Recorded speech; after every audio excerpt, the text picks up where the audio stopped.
Got up from Montezuma County. I literally changed in the basement to get here. I tell you what, politics is an interesting business. Some folks, jump out of airplanes. Some folks bungee jump. Some folks race cars. I chose politics. Go figure. It's an amazing business, but I fit the bill. They say politics is just Hollywood for ugly people. So I figured I'd qualify. It's good to be here today. My name is Ryan Frazier, and I'm running for United States Senate here in Colorado. Yeah! We have a tremendous opportunity, folks, to win in 2010. I don't know about you, but I'm ready to win. You guys ready to win? Yeah! We got some great candidates, and now's the time. I was asked the other day, I was doing an interview on one of the TV channels. I think it was Newsmax or Washington Times or something. And they said, Ryan, why are you running for United States Senate? I said, I can answer that in so many ways. But first and foremost, it starts with this. I believe we owe our children a better America. An America where they have the freedom to pursue their dreams and the opportunities to make a life for themselves.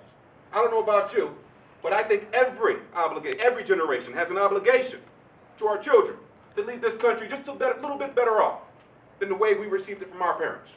And that's at stake. We are at a crossroads in this country. We're at a crossroads where we will continue to head down this path of increasing government involvement in our lives, in our business, in our health care, or we are going to go down a better path for a better America that allows us to have more opportunity, to have the freedoms to decide for ourselves how best to live our lives. That's the America I want. I think that's the type of America we owe our children. And now's the time. But in order to do that, it's not enough to complain about the problems. We have to offer solutions. Solutions to the challenges that this country faces.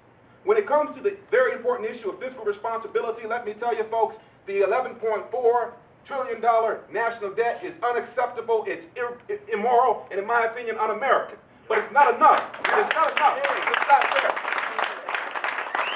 We have to force Congress's hand and say, you will be responsible. And that's why I happen to be a proponent of a balanced budget amendment. But we can't stop there. We know the president was in town. And we need folks who are willing to step up to this president and say, you know what, Mr. President, there's a better way. And the way you're taking it is not the American way. That way that means hard work, merit, and innovation. We want to go in a better direction, Mr. President. And the health care package that you're putting forth would only allow greater government involvement in decisions around health care and the control of the patient's decisions. But we can't stop there. We have to say, well, what is the best way? In my opinion, the best way means looking at free market solutions. We got to look at ways in which we can reduce the cost of health care. Why aren't we talking about tort and product liability? Yeah! We know that nearly 40% of a doctor's cost is associated with liability coverage. You want to lower it? Let's talk about tort reform. But let's not stop there. Let's talk about small business health associations that allows men and women to come together, to spread risk and pool their resources, to provide quality, affordable health care to their employees. But folks, we can't stop there. When it comes to education, the Democrats continue to let labor unions decide what's best for our children. We must stand firm and say no.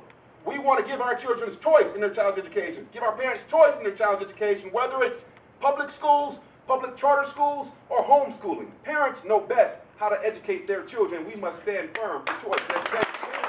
Yeah! Folks, I don't think it's too much to ask for a fiscally responsible government that works for the people, that keeps our taxes low, that builds roads and water systems, that protects our rights, upholds the Constitution, and defends our country, that strengthens the free enterprise system, embraces technology for self-government, and gives those parents choice in their child's education. And yes, a government that is willing to give people that need it a hand up, not a handout. And for most Americans, a government that keeps its hands off our lives, respecting our liberty and individual rights. Yeah! My friend John told me 3 minutes, so I'm going to get off the stage here. But John, I'm looking forward to hearing your remarks. And Scott actually was my lawyer. I co-authored Colorado Right to Work. And I think some of that might have been free. I don't remember, Scott. You tell me. But, that said, we got some literature with my background. It gives you an explanation of where I've come from. I served in the military, United States Navy, assigned to the National Security Agency.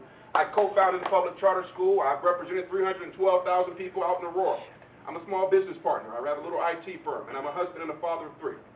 We can win in 2010, folks. I'm ready to make that happen, and with your help, we will take Colorado back. Thanks so much, and God bless.